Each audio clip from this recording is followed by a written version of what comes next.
കണ്ടില്ലേ നിന്റെ ഭർത്താവിൻ്റെ തനി ഗുണം. എന്തായിരുന്നു കുറച്ചു മുമ്പ് നീ പറഞ്ഞു കൂട്ടിയതെല്ലാം? ഇനിയുമുണ്ട് പല വെറൈറ്റീസ്. കാണണം നിനക്ക്. ഞാൻ ദേഷ്യത്തോടെ എൻ്റെ കയ്യിലുണ്ടായിരുന്ന ഫോൺ വലിച്ചെറിഞ്ഞ് കടയുടെ പുറത്തേക്കിറങ്ങി ഞാൻ നടന്നു.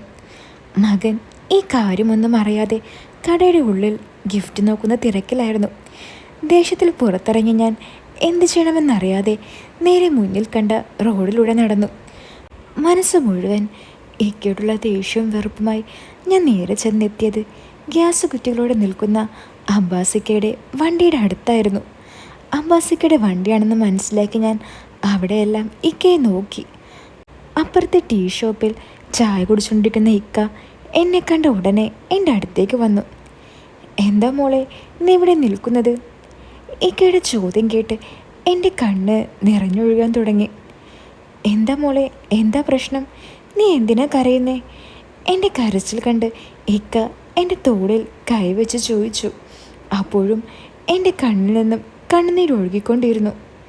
മോളെ, ആൾക്കാർ നോക്കുന്നു. ഇവിടെ നിന്നും ഇങ്ങനെ കരയല്ലേ.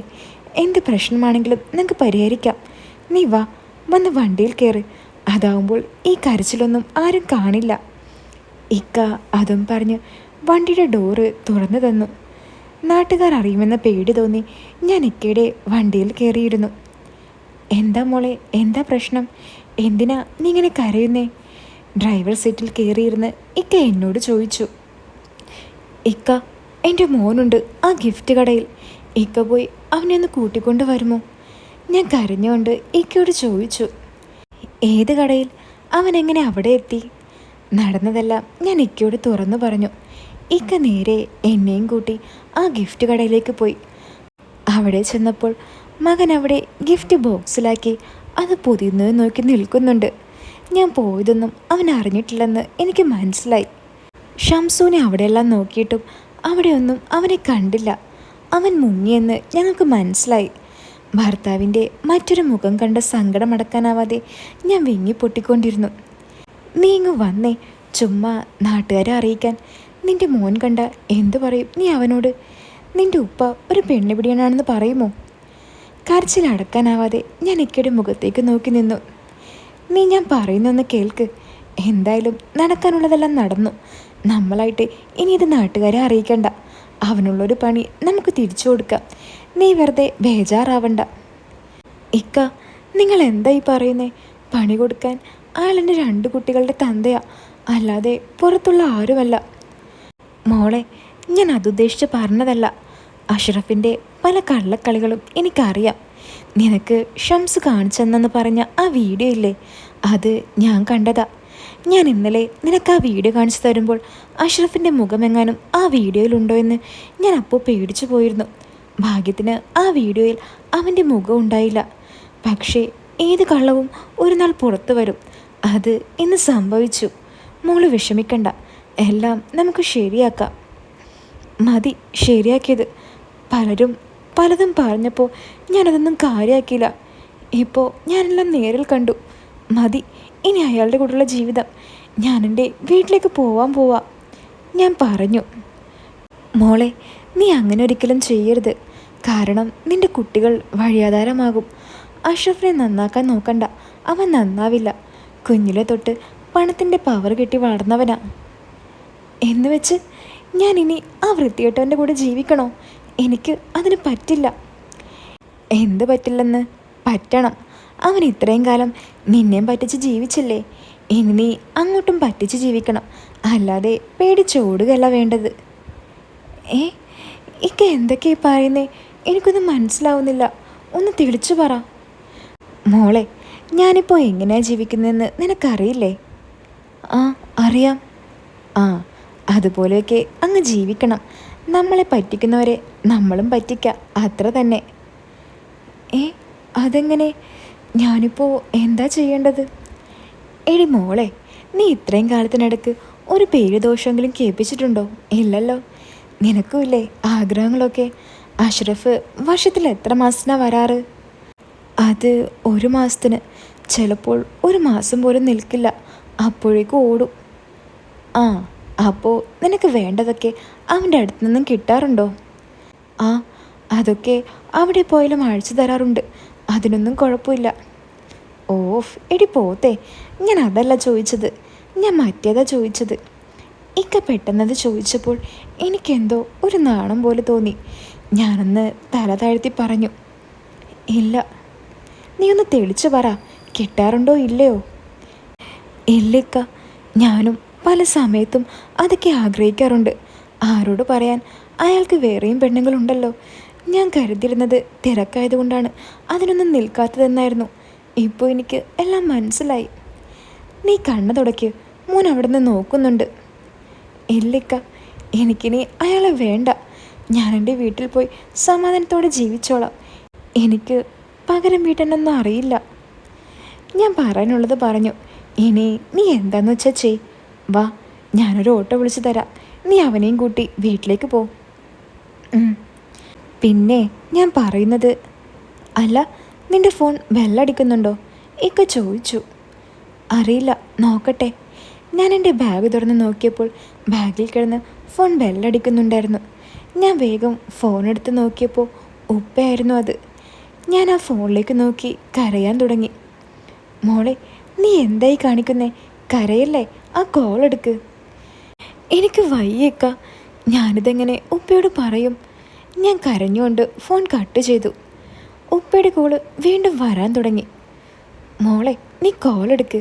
അങ്ങേര് ഒരു നല്ല മനുഷ്യനാ. അങ്ങേരോടൊന്നും ഇതൊന്നും പറയണ്ട. നീ ഞാൻ പറഞ്ഞ പോലെ ഒന്നും അറിയാത്ത പോലെ ജീവിക്കാൻ നോക്ക്. അതാ നിനക്കും കുട്ടികൾക്കും നല്ലത്. നീ കോൾ എടുക്ക്. ഇക്ക പറഞ്ഞതനുസരിച്ച് ഞാൻ കണ്ണു തുടച്ചു ഉപ്പയുടെ കോൾ എടുത്തു. എവിടെയാ മോളെ നിങ്ങൾ? ഷംസുനെ വിളിച്ചിട്ട് അവൻ ഫോൺ എടുക്കുന്നില്ലല്ലോ.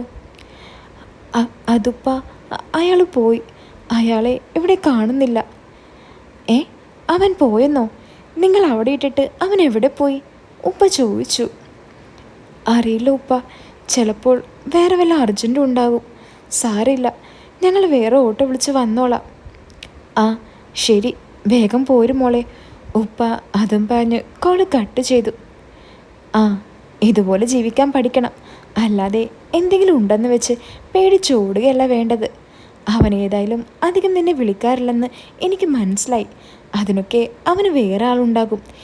നീ അവൻ വിളിക്കുമ്പോഴൊക്കെ പഴയ പോലെ സംസാരിക്ക്, എന്തെങ്കിലും പറഞ്ഞൊക്കെ ജീവിക്ക്. എന്നിട്ട് കിട്ടാനുള്ളതെല്ലാം കൈക്കലാക്കാൻ നോക്ക്. മോൻ വരുന്നുണ്ട്, ഒന്ന് സ്മാർട്ടായി നിൽക്ക്, ഇക്ക പറഞ്ഞു. ഇക്ക പറഞ്ഞതിലും കാര്യമുണ്ടെന്ന് മനസ്സിലാക്കി ഞാൻ രണ്ടും കൽപ്പിച്ച് ഇനി അങ്ങോട്ട് അങ്ങനെ ജീവിക്കാൻ തീരുമാനിച്ചു. ഗിഫ്റ്റ് വാങ്ങി പൈസയും കൊടുത്ത് ഞങ്ങളൊരു ഓട്ടോയിൽ കയറി വീട്ടിലേക്ക് പോന്നു. ഉള്ളിലുള്ള സങ്കടം അടക്കാനാവാതെ പല സമയത്തും പല മുക്കിലും മൂലയിലും പോയി ഞാൻ ആരും കാണാതെ കരഞ്ഞു തീർത്തു. അന്ന് രാത്രി ഭർത്താവ് വിളിച്ചപ്പോൾ ഞാൻ എല്ലാം മനസ്സിലൊതുക്കി സംസാരിച്ചു. എന്താടി, നിനക്ക് വയ്യേ? ആ, ചെറിയൊരു തലവേദനയുണ്ടിക്ക, ഞാൻ പറഞ്ഞു. ഓ, തലവേദനയുണ്ടോ? എന്നാ കിടന്നോ, ഞാൻ നാളെ വിളിക്കാം. അയാൾ നൈസായിട്ട് അതും പറഞ്ഞ് മുങ്ങി. അങ്ങനെ അന്നത്തെ രാത്രി എനിക്കൊരു കാളരാത്രിയായിരുന്നു. വാശിയും പകയും എൻ്റെ മനസ്സിൽ വളർന്നു. പക്ഷേ അത് താങ്ങാനുള്ള ശക്തി എൻ്റെ മനസ്സിനില്ലായിരുന്നു. ഇടയ്ക്കിടയ്ക്ക് ഞാൻ വിങ്ങി പൊട്ടിക്കൊണ്ടിരുന്നു. പെട്ടെന്നാണ് അബ്ബാസിക്കയുടെ വാക്കുകൾ ഞാൻ ഓർക്കാൻ തുടങ്ങിയത്. ശരിയാ, ഞാൻ എന്തിനാ എല്ലാം ഇങ്ങനെ മൂടിപ്പൊതിച്ച് നടക്കുന്നത്? പഴുപ്പിക്കാനോ? എങ്ങനെ വെച്ചാൽ ആർക്കും വേണ്ടാതെ പഴുത്ത് ചീഞ്ഞു പോകും. എനിക്കും ഒന്ന് ആസ്വദിക്കണം, ഞാൻ തീരുമാനിച്ചു. ഇത്രയും കാലത്തിനടക്ക് എൻ്റെ മനസ്സിൽ കയറിയ ഒരേ ഒരാൾ, അത് അബ്ബാസിക്കയാണ്. ഇക്കാക്ക് എല്ലാ കാര്യങ്ങളും അറിയാവുന്നതുമാണ്. ഞാൻ എന്തായാലും ഉറപ്പിച്ചു കഴിഞ്ഞു, ഇനി അങ്ങോട്ട് തോന്നിയ പോലെ ജീവിക്കാൻ. അങ്ങനെ ആ നശിച്ച ദിവസം കടന്നുപോയി. അടുത്ത ദിവസം ഒന്നും ആരെയും അറിയിക്കാതെ ഞാനെല്ലാം ഉള്ളിലൊതുക്കി എൻ്റെ സ്ഥിരം ജോലികൾ തുടർന്നു. എൻ്റെ മുഖത്തെ ചെറിയ സങ്കടം കണ്ട ഉമ്മ 1-2 പ്രാവശ്യം എന്നോട് ചോദിച്ചു. ഞാനത് തലവേദനയാണെന്നും പറഞ്ഞ് ഒഴിവാക്കിക്കൊണ്ടിരുന്നു. അങ്ങനെ ആ ദിവസവും കടന്നുപോയി. 2 ദിവസം ആയപ്പോഴേക്കും എൻ്റെ ആ കരച്ചിലും സങ്കടങ്ങളും പാടെ മാറി. ഞാൻ പതുക്കെ പുതിയൊരു പെണ്ണായി മാറി. അബ്ബാസിക്കയുടെ പോലെ ഒരു ജീവിതം അതായിരുന്നു പിന്നീടുള്ള എൻ്റെ ലക്ഷ്യം. ഫസ്റ്റ് കണ്ടപ്പോഴേ അയാളെ ഞാനൊന്ന് ആഗ്രഹിച്ചിരുന്നു. സ്വന്തം കിട്ടിയവനെ ഓർത്ത് ഞാനത് എൻ്റെ മനസ്സിൽ പോലും കയറ്റിയില്ല. ഇനി വേണ്ട, എന്നെ വേണ്ടാത്തവരെ എനിക്കും വേണ്ട. അന്ന് വൈകുന്നേരം ഞാൻ മുറ്റത്തുള്ള മാവിൽ നിന്നും മാങ്ങ പറിച്ചുകൊണ്ട് നിൽക്കുമ്പോൾ പെട്ടെന്ന് അബ്ബാസിക്കയുടെ വണ്ടി വന്ന് ഹോണടിക്കാൻ തുടങ്ങി. ഞാൻ ഓടിച്ചെന്ന് ഗേറ്റ് തുറന്നു കൊടുത്തു. എന്തായി മോളെ? എന്നെ കണ്ട അബ്ബാസിക്ക വണ്ടിയിൽ ഇരുന്നു കൊണ്ട് തന്നെ എന്നോട് ചോദിച്ചു. ഞാൻ അബ്ബാസിക്കയെ നോക്കി ചിരിച്ചു. കയറി വാടാ അബ്ബാസെ, നിന്നെയും കാത്ത ഞാനീ ഇരിക്കുന്നത്. അബ്ബാസിക്കയെ കണ്ട ഉപ്പ പുറത്തേക്ക് വന്ന് പറഞ്ഞു. കുറച്ച് വൈകി, നമുക്ക് പോയാലോ? അബ്ബാസിക്ക ഉപ്പയോട് ചോദിച്ചു. ഇല്ല അബ്ബാസെ, ഞാനില്ല, എനിക്ക് തീരെ വയ്യ, നീ കുട്ടികളുമായി പൊക്കോ, ഉപ്പ അബ്ബാസിക്കയോട് പറഞ്ഞു. മോളെ, നീ ആദിലിനെയും ആഷിഫിനെയും ഇങ്ങോട്ട് വിളിച്ച് അവരെ വിടാം ഇവൻ്റെ കൂടെ. ഇവനെ കൊണ്ട് ഒറ്റയ്ക്ക് പറ്റില്ല, ഉപ്പ പറഞ്ഞു. ആ ഉപ്പ, ഞാൻ വിളിക്കാം. ഞാൻ അതും പറഞ്ഞ് കുട്ടികളെ വിളിക്കാൻ അകത്തേക്ക് നടന്നു. ഡാ, നിന്നെ ഉപ്പുപ്പ വിളിക്കുന്നു, ആദിലവിടെ? അവൻ ഉറങ്ങാ ഉമ്മച്ചി, ടി വി കണ്ടുകൊണ്ടിരിക്കുന്ന രണ്ടാമത്തവൻ എന്നോട് പറഞ്ഞു. ഡാ, വേഗം വാ, വണ്ടി വന്നിട്ടുണ്ട്. വെള്ളിപ്പറമ്പിലെ വീട്ടിൽ പോയി സാധനങ്ങൾ കയറ്റാനുണ്ട്. ഞാനത് അവനോട് പറഞ്ഞ് ആദിലിനെ വിളിക്കാനായി റൂമിലേക്ക് നടന്നു. പെട്ടെന്നാണ് എൻ്റെ മനസ്സിൽ ഒരു ഐഡിയ ഉദിച്ചത്. കുട്ടികൾ പോയില്ലെങ്കിൽ പിന്നെ എന്തായാലും ഞാൻ പോകേണ്ടി വരും. അതാവുമ്പോൾ എനിക്ക് അബ്ബാസിക്കയുമായി കൂടുതൽ അടുക്കാം. ഞാൻ ആദിലിനെ വിളിക്കാതെ നേരെ ഉപ്പിയുടെ അടുത്തേക്ക് വന്നു. എന്താ ഉമ്മച്ചി, പോകണ്ടേ? എടാ, അവൻ എഴുന്നേക്കുന്നില്ല, നീ ടി വി കണ്ടോ, ഞാൻ പൊക്കോളാം. ഞാനെൻ്റെ മൂത്ത മോനോട് പറഞ്ഞുകൊണ്ട് ഉപ്പയുടെ അടുത്തേക്ക് പോയി. മോളെ, അവനെവിടെ? ഇവന് നേരം വൈകും, വേഗം വരാൻ പറ അവനോട്. ഉപ്പ, അതവൻ ഉറങ്ങുകയാ, വിളിച്ചിട്ട് വരുന്നില്ല. മറ്റവൻ ടി വിയുടെ മുന്നിൽ നിന്നും എഴുന്നേക്കുന്നു പോലുമില്ല. ആണോ? ഇനിയിപ്പോൾ എന്താ ചെയ്യുക? ആ ടേബിളൊക്കെ പിടിച്ചു കൊടുക്കണ്ടേ? മോളെ, നീയൊന്ന് പോകുമോ ഇക്കയുടെ കൂടെ? ഉപ്പ എന്നോട് ചോദിച്ചു. ഞാൻ കേൾക്കാൻ കൊതിച്ച ചോദ്യം ഉപ്പയുടെ വായിൽ നിന്നും വന്നു. ആ, ഞാൻ പൊക്കോളാം, ഞാൻ വളരെ സിമ്പിളായി പറഞ്ഞു. എന്നാ മോള് പൊക്കോ, അതാ നല്ലത്. കുട്ടികൾ പോയാലും വലിയ കാര്യമില്ല. ഉപ്പ പറഞ്ഞത് കേട്ട് ഞാൻ അബ്ബാസിക്കയുടെ മുഖത്തേക്കൊന്ന് നോക്കി.